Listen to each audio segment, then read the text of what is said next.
O problemă din Balcanii de Vest afectează aderarea la NATO a Finlandei și Suediei. Președintele Croației cere ca drepturile croaților care trăiesc în Bosnia-Herțegovina, alături de bosniaci și sârbi, să fie respectate. Mai exact, liderul de la Zagreb vrea ca aliații să pună presiune pe puterea din Bosnia-Herțegovina să schimbe legea electorală care în prezent îi dezavantajează pe croații bosniaci. Discutăm despre soluții la această complicată situație, dar și despre succesul Croației în privința aderării la zona euro, cu Marija Kapitanovic, ambasadorul croat la București. Sunt Cristina Cileacu, începe Pașaport diplomatic.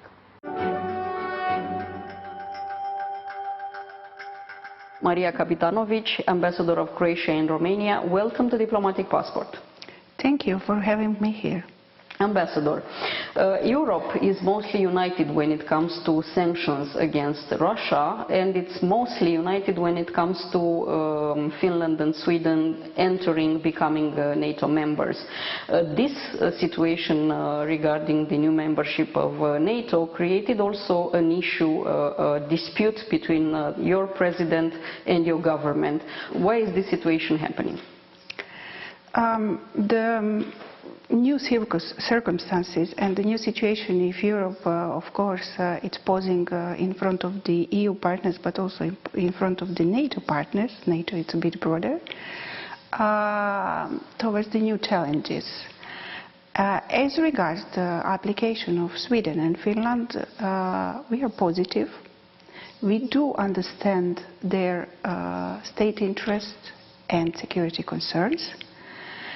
And we are positive also towards the widening or enlarging of the NATO as such, while we do show understanding on necessity to enlarge the NATO as such.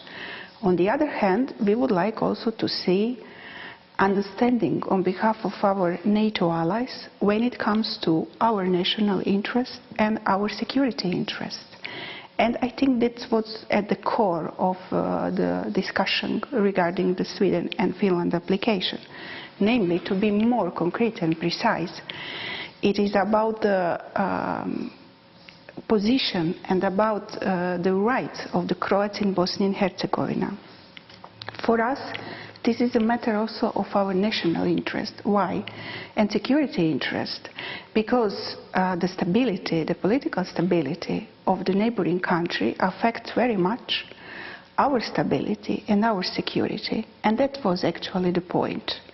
That just to follow the path of principle that all three constituent people in Bosnia and Herzegovina have the representation, the adequate representation. So the representatives that will represent each of the entity.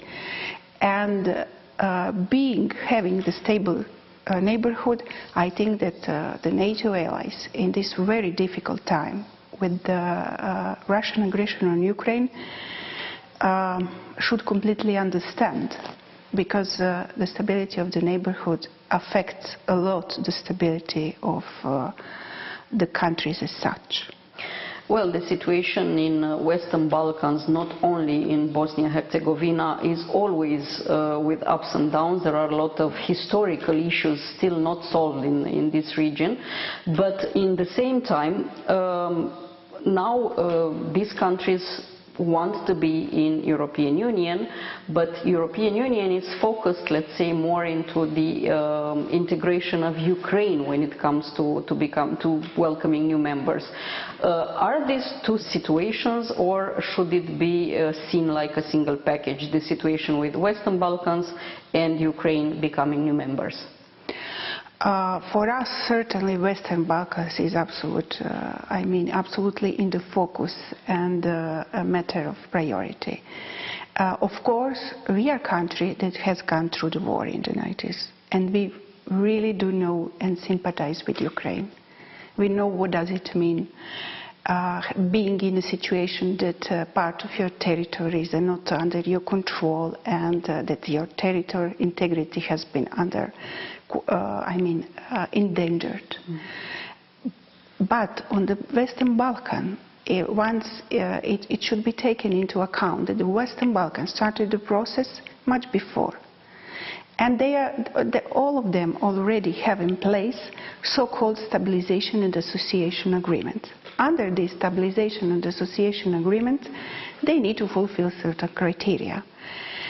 Some countries do it, in a more speedy way, some countries not. Some countries face more difficulties, some less, also due to some heritage from the past. Yeah. But nevertheless, these countries are already in the process of fulfilling the criteria. On top of that, some of them already have candidate status. Some of them are waiting, let's not forget, in the case of North Macedonia and Albania, that they are waiting already, if I'm not mistaken, almost 2 years, I think, to open into negotiations. So, while, of course, we support the Ukrainian application and the Ukrainian candidate status, but at the same time, we are advocating that the Western Balkan should also be taken into account. In particular, the countries that didn't yet get the candidate status, plus North Macedonia and Albania. Their opening of the negotiation, it's long overdue. We do completely understand that security situation and security concerns are now on the eastern flank, top priority, and we are completely aware of it. But Western Balkan is also a matter of security and stability, and it's in the middle of Europe. Western Balkans is, as a matter of fact, surrounded by the EU countries. Your country is as well a neighboring country of the Western Balkan, and in this respect, both Romania, both Croatia, we share the understanding when it comes on the Western Balkan, and we really do have a lot of similar positions and concerted position on the Western Balkan. So, yes to Ukraine, but also Western Balkan shouldn't be put in the second plan. What if something like Ukraine will be accepted first in European Union instead of the countries that, as you said already, are waiting for such a long time to become members? How do you think it could transform the entire report vis-à-vis European Union when it comes to these Western Balkan countries? Let's say that we really do hope that situation that the European Council and the Member States will take care of the necessity of this balanced approach. While, of course, at the same time helping Ukraine as much as possible, because this is the country that really needs help at this very moment. But Western Balkan certainly needs incentive and a clear perspective. And the point is that, as I mentioned before, they have in place stabilization and association agreements. While the inter-partnership countries, they have in place kind of association agreements, which is not as much engaging like the agreements that have in place Western Balkan countries. So certainly it would be the matter of disappointment and of discouragement for these countries. And while, of course, providing every necessary help to Ukraine, and we are very supportive on their candidacy status, but still we should keep the balance, definitely. The war in Ukraine already shows its effects, and it does affect all of us. And the first sign we managed to feel so far are the skyrocketing prices and the effects that has over all our economies. How is the situation in Croatia from this point of view? What measures are being taken? I think that the situation is more or less similar in all the countries of the European Union. I would say with the significant difference that the countries of the Western Europe, maybe the situation is a bit different because of the high standard of living, and honestly speaking, because of the high salaries as such. because it's not the same if the prices go on, you know, with an average salary, I don't know, above the, I would say now, I don't know, above the €1,000 or even less, or, you know, for someone who has the good salary, let's say, or high wages. So, of course, the perception, not the perception, but the impact is different. When it comes to Croatia, yes, we do feel very much as well as the other countries of the European the impact of the crisis. We feel on the increase of prices, food prices as well, a bit like here in Romania, as I can see in my everyday life going to the shop. And the second is the prices of energy prices, which affect as well the everyday life and expenses of the ordinary citizens. In this sense, the government is taking the measures in order to alleviate or in order to facilitate for the household, but also for the companies, in particular the small and medium companies.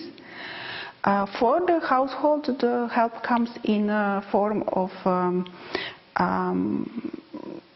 let's say, frozening the prices of the gas or electricity and so on. For the small and medium companies, it comes in a form of subsidies. But still, it remains to be seen how the situation will evolve during the winter time, and how the situation will evolve in the food sector. Anyway, it's quite clear that, and this crisis showed that we should move into the direction of the energy diversification. Your Prime Minister said that he wants to transform Croatia in a hub for energy for Northern Adriatic, since you have the LNG terminal and so on.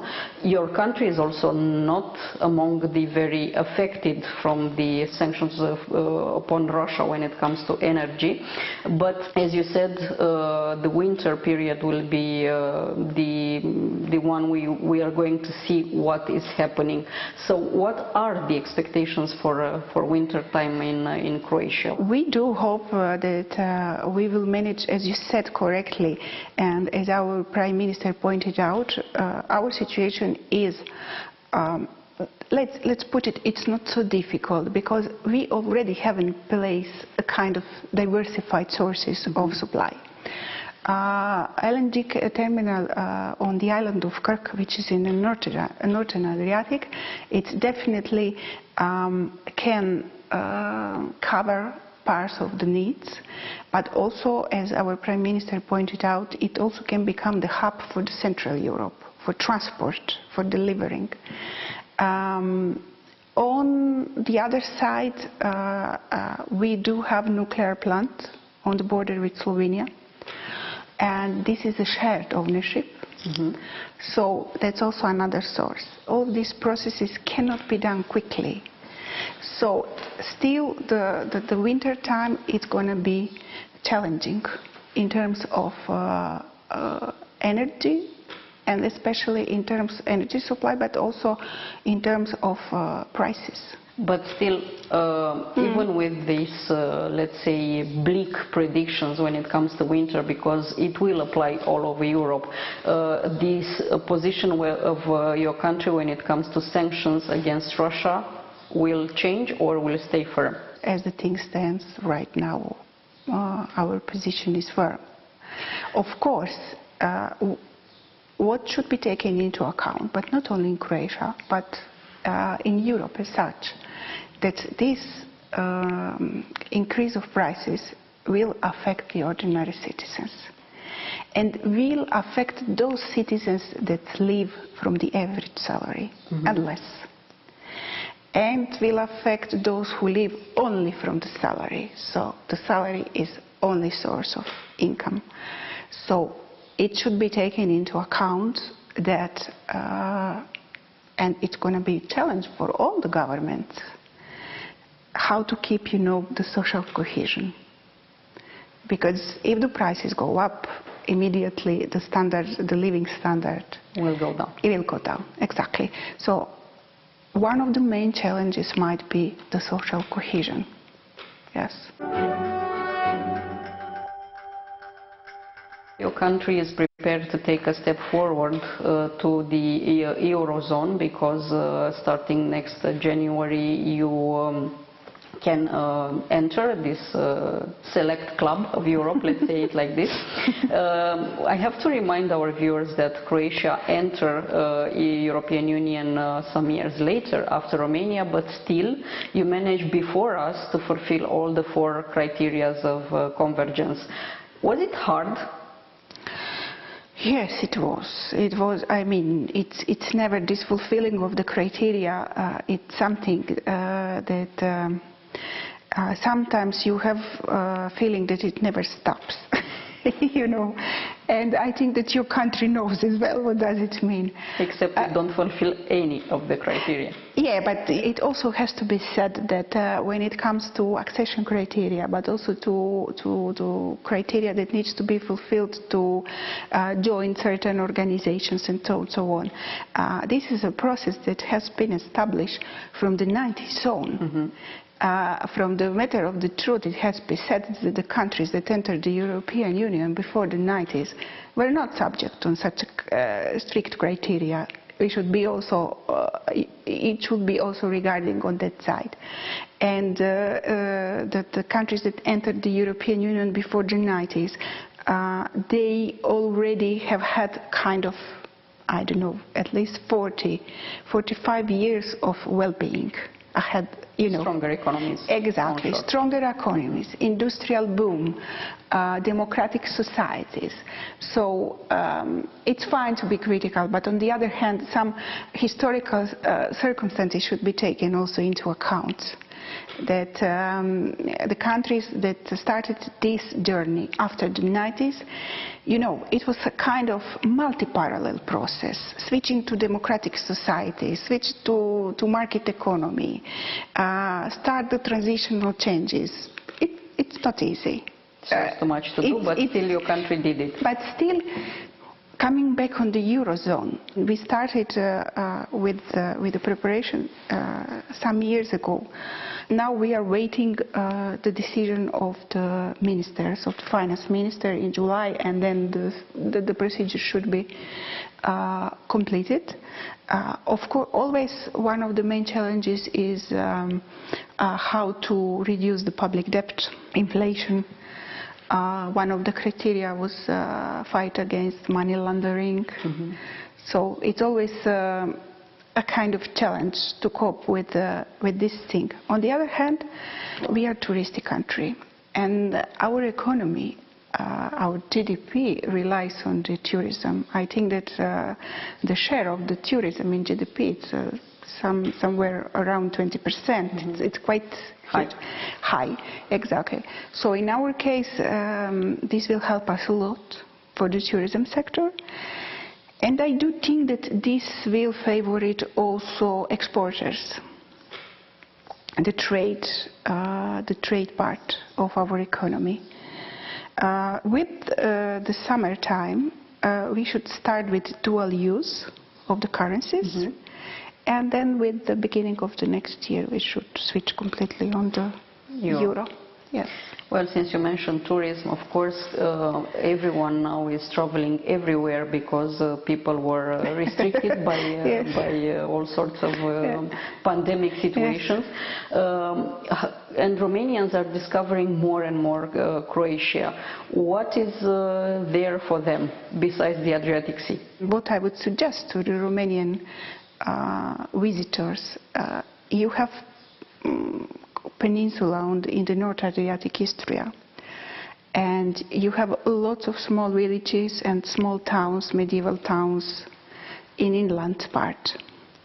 What might be also interesting for Romanian visitor is that in one of these small villages lives Eastro-Romanian community, speaking Eastro-Romanian dialect, which is an historical ancient Romanian version of Romanian, and they managed during centuries to preserve this dialect. And I'm very glad and pleased that together with the Romanian government, we also support the teaching of the Eastern-Romanian dialect in this school. There are a lot of wine routes, for instance, in Istria. Gastronomy has developed a lot since the 90s. Then bicycle routes.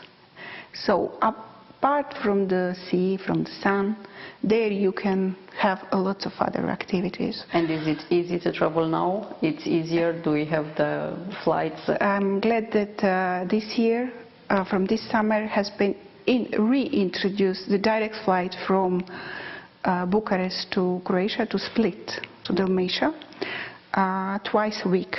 Apart from this, there is a flight also from low-cost company from Bucharest to Zadar.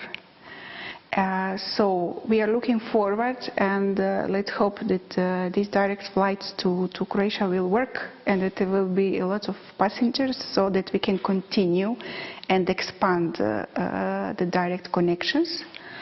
And apart from Istria, I mentioned Istria, but there are also Plitvice waterfalls, quite very well known, that can be visited.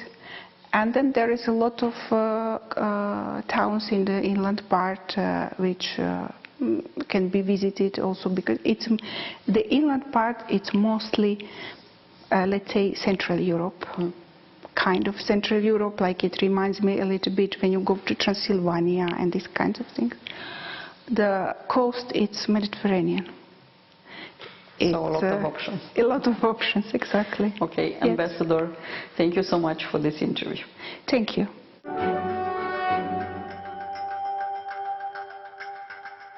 Atât pentru astăzi, dar rămânem în continuare online pe pagina de Facebook a emisiunii și pe contul nostru de Twitter. Revenim cu subiecte noi din lumea diplomației și a politicii externe, vinerea viitoare de la 11:30 și în reluare sâmbătă după miezul nopții. La revedere!